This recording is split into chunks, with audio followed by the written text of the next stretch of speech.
Hello everyone, I hope you all are good. In this video, we are going to implement a polyfill for filter method. I am assuming you know what a filter method is and what it does to an array. Okay. This method will return a new array with only those elements which have passed a condition provided by this callback function. But wait, before starting with the implementation part, I need you to ask few questions to yourself. What if the argument provided in the filter method is not a function? Cool. What is this sparse array and how filter method works around it? What happens if we change one element inside the callback function of the filter method? Will it consider the changed value or the previous original value? We will try to get all the answers in this video. In our previous video of map polyfill implementation, I have covered few questions which is kind of important for this video as well and for all polyfill videos in the future.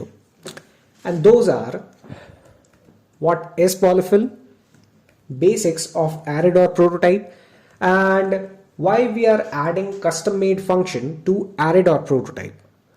So please watch that video first before starting with this one.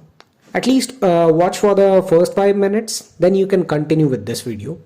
Okay, now let's move ahead. What is this sparse array?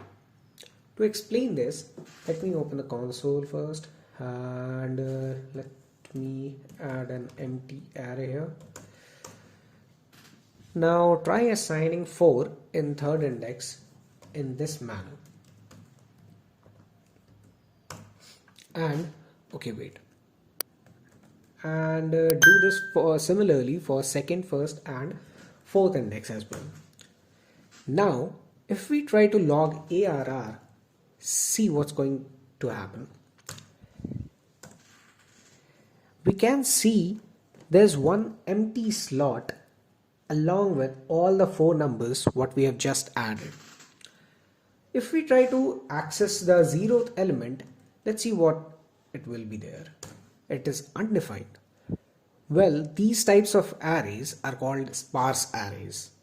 So what is a sparse array? It is a type of array which contains empty slots, and the empty slots will behave as if it was filled with undefined. That's why when we are trying to access the 0th index of this array, it is showing us undefined. This is what sparse array is. Now moving on, if we try to use filter method in this ARR, let's say if we want to filter only even numbers, we can write something like this. See, right now it is showing only the even numbers. Basically it is filtered only the even value, even elements in the array ARR. Cool. But there is one interesting point to note. It is returning only those elements which are even but not the empty slot or undefined. So a point to remember here should be is our callback function in the filter method. This particular part should be invoked only for array indexes which have assigned values. It should not be invoked for any empty slots. Okay, let's try doing something else. Inside the callback function, let's do something like this. Here we are trying to add an odd value, that is 3, whenever we come across index as 2. Let's see what it is going to log in the console. See, it returns with the previous version of the ith index element, and that is 8, because in second index the value was 8. So we need to take care of this fact as well, that if an existing yet unvisited element of the array is changed by the callback function, just like this, the previous version of the ith index will be passed to the callback function. In this case, it was 8. this particular element. Okay, now let's start implementing the polyfill for filter method. What do we do to write a polyfill? I've already discussed in the map polyfill video. If you haven't watched it, please see that first. Okay, so now first we assign Array.prototype.filter is equal to null. That is, we are assigning null to the inbuilt filter method. Okay, now normally for any array we use filter method something like this. Cool. Okay, let me remove 19 number line for now. Let's save this. Okay, as you can see, it is showing the filtered elements, that is all the even numbers in our ARR, correct? Now back to the polyfill. We'll check if the filter method is present in array.prototype or not. Let me uncomment it first, and we have to check if filter method is not present in our array.prototype. Then we need to fire our own custom written function, that is this particular filter method. There would be one function and it should be taking one callback function like this. Okay, until now everything is similar to the map polyfill implementation video. Cool. From now on, remember I asked few questions in the starting of the video, like what if the argument provided in the filter method is not a function? So we need to take care of this, correct?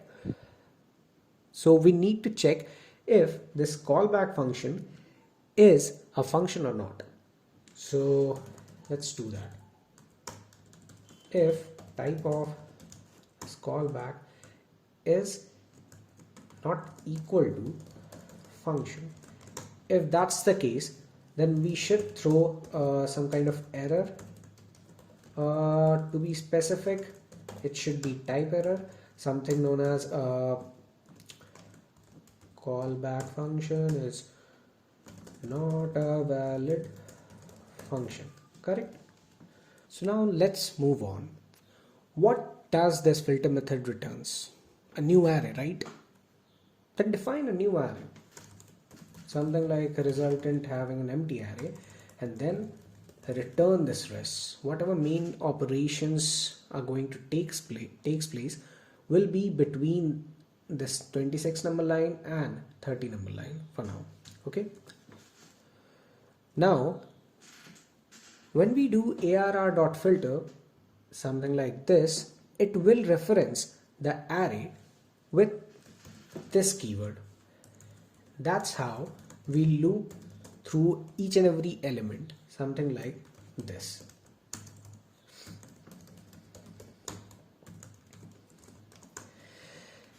Now normally we have to filter the elements based on a boolean value provided by callback function, right?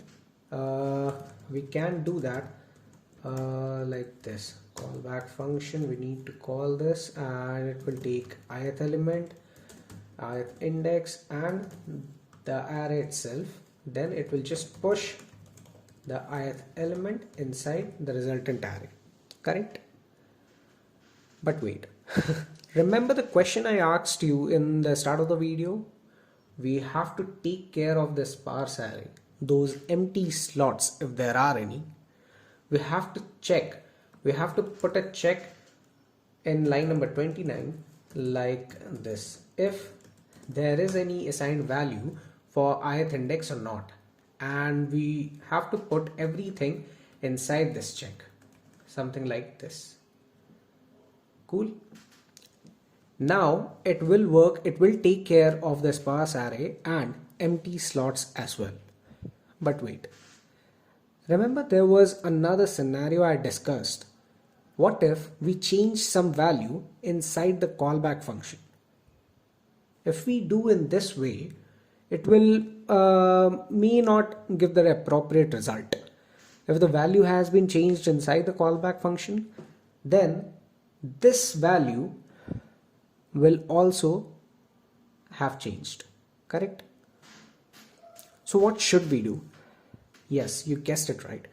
Take the original value before calling this callback function, like this original, let's assign this I, something like this, and whenever callback function returns true, it will push the original value itself, something like this. Let's save this program and see what's there in the console. See, it is working fine, completely fine. Now it will show the correct output. Let's try it with one sparse array. Let's try to comment it out, and let's take one empty array for now. Let's add third index as 4, second index as 3, first index as let's say 2. Okay, so as you can see, I have not added the 0th index, so it will be considered as a sparse array. What do you think what's gonna happen? Let's try to save it and run it.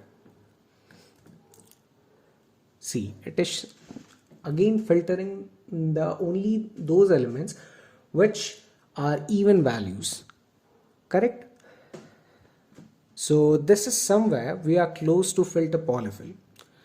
Yes, you heard it right, somewhere close. It is not the complete version of the filter polyfill, because there is one more case I have not discussed in this video, and that is if we want to call filter method on non-array like objects, what's going to happen? Something like this. What is going to happen right now? By the way, this particular example is taken from MDN docs. You can check that out if you want. I will explain this as well, but right now I have to go for lunch. हे रहा नहीं जाता तड़प ही ऐसी है ना नहीं it's okay. Just kidding. I'll cover this part as well after covering call, apply and bind topic. So that's it for this for the video. If you enjoyed this video thoroughly, do leave a comment and share it among your friends and in your college groups. That's it for this video. I hope you understood the polyfill or filter method, and from next time keep all these questions, all these points in mind. Cool? Thanks, and we'll see you again in the next one.